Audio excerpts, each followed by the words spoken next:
Have you ever had a moment where someone's actions just took you by surprise? Well, imagine this. My mom was in critical condition, and an ambulance was rushing her to the hospital. But just as we thought we were on our way to safety, something totally unexpected happened. An angry Karen blocked the ambulance, refusing to let it pass. At first, I couldn't believe what was happening. My mom's life was at stake, and this woman was standing in the way, arguing with the driver. You might be wondering, what could be more ridiculous than this? It gets crazier. This Karen had no idea who she was messing with. See, my mom isn't just anyone. She's the mother of the chief of police. And that's when things really took a turn. The moment she realized who my mom was, the situation changed in a flash. But it wasn't just her. It was everyone around us who was watching. The tension was thick, and I could see that this wasn't going to end quietly. Stay tuned, because what happened next left us all in shock, and it's a story I'll never forget. You won't believe how it all went down. The whole situation started a few days before. My mom had been feeling off for a while, but she brushed it off, thinking it was just stress. But one evening, things took a turn. She collapsed in the kitchen, and I knew something was seriously wrong. The ambulance arrived fast, and the paramedics worked quickly, but when they told me they had to rush her to the hospital, I could feel the weight of every second. Time was everything, and we couldn't afford any delays. That's when we got stuck in traffic. Normally, it wouldn't be a big deal, but with my mom's condition, every minute felt like a lifetime. Then, out of nowhere, this woman, this Karen, appeared in front of the ambulance, blocking our path. She started yelling about the sirens being too loud and that we were causing a disturbance in her neighborhood. I couldn't believe it. Here we were, in a life-or-death situation, and she was more concerned about herself than the person in need of urgent care. I tried to reason with her, but she wasn't having any of it. She kept yelling, refusing to move, even when the paramedics tried to explain. In that moment, I could feel the anger rising, but also a strange sense of calm. That's when it hit me. This woman had no idea who she was dealing with. And when she finally found out, things quickly spiraled out of control. The seconds ticked by, and my frustration was growing. The ambulance had its lights flashing, siren blaring, but this woman wasn't budging. I could see the paramedics starting to get nervous, glancing at the clock, knowing how critical time was. I stepped out of the ambulance, my heart racing, and approached her. "Ma'am, please move your car. My mom needs immediate medical attention," I pleaded, trying to keep my voice steady, but she wasn't having it. "I don't care what your emergency is.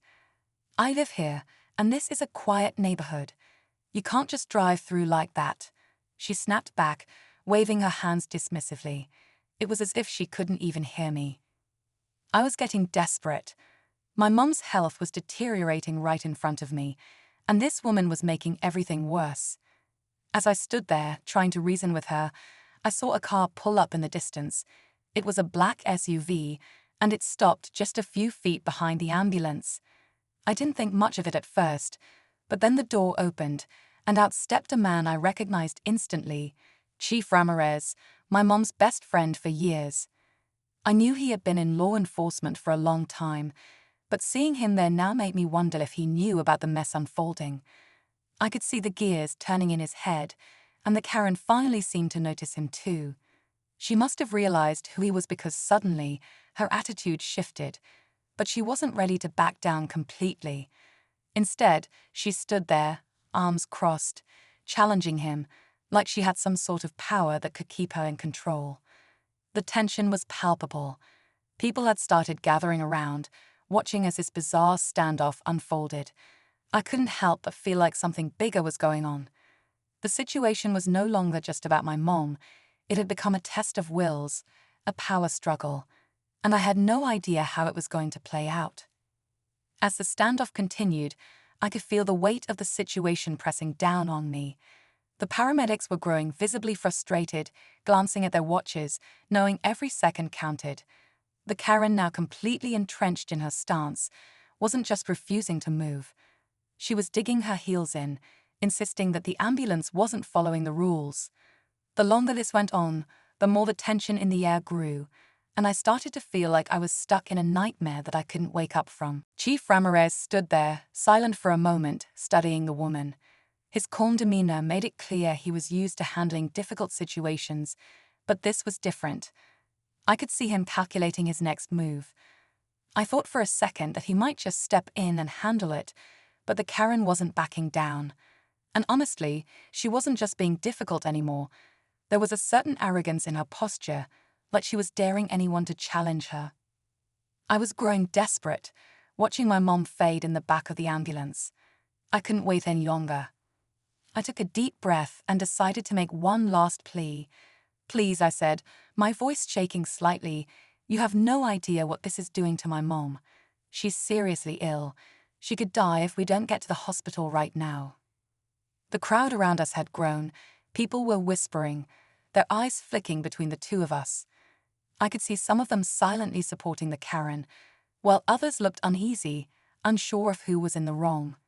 And then, just when I thought the standoff would go on forever, the Karen turned and said something that caught everyone off guard. "You think I don't know who you are, don't you?" She snapped, looking directly at Chief Ramirez. I froze. My heart pounded in my chest. This was it. Something was about to snap.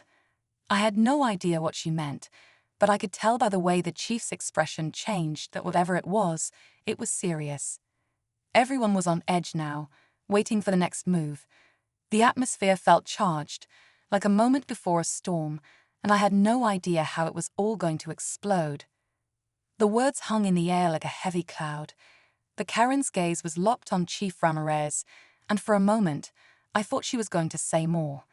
But then she suddenly smirked, as if she'd won some sort of victory. I saw Ramirez's eyes narrow, and the tension between them was so thick, it felt like it could snap at any second. "I know exactly who you are," she said, her voice dripping with disdain. "I've seen you before, Chief. You don't scare me." I didn't know what to make of it. Was she trying to challenge him? Push his buttons? But before I could process anything, something even more shocking happened. The woman's phone rang, and she answered it without hesitation. Her voice changed, calmer now, almost as if she were in control of the entire situation. "Yes, everything's going according to plan. Don't worry, I'll handle it." That's when it hit me like a ton of bricks. This wasn't just some random woman causing trouble. This Karen wasn't just acting out of spite, she was connected. But how? Who was she talking to? And what was this plan she was mentioning? The pieces of the puzzle weren't fitting together, and I was left reeling, trying to make sense of the situation. And then, just as the air grew even heavier with confusion, I noticed something else. A second black SUV pulling up behind the first. But this time, it wasn't just any vehicle. It had official police markings on the side. I felt my stomach drop. It was happening. Whatever plan this woman was working with, it was bigger than I could have ever imagined. My heart raced as I looked between Chief Ramirez and the two SUVs. I had no idea how far this was going to go, but I knew this wasn't just a petty confrontation anymore. It was escalating into something far more dangerous. The moment that second SUV pulled up, everything seemed to freeze. A uniformed officer stepped out and walked straight toward us with purpose. His expression was unreadable, but the tension in his body said everything. Chief Ramirez turned to face him, and for a second, they locked eyes in a way that felt like more was being said without words. Then the officer looked at the Karen. "Ma'am, step aside now," he said firmly. But instead of backing down, she crossed her arms and said, "You know who I am. You know who I'm connected to." That's when it all clicked. This wasn't just about ego. This woman thought she had influence, and for a while, maybe she did. But Chief Ramirez wasn't playing games anymore. He stepped forward, his voice calm but sharp. "You've obstructed emergency services. You delayed medical attention for a critically ill person, and you did it knowing exactly what you were doing." His words cut through the air like a knife.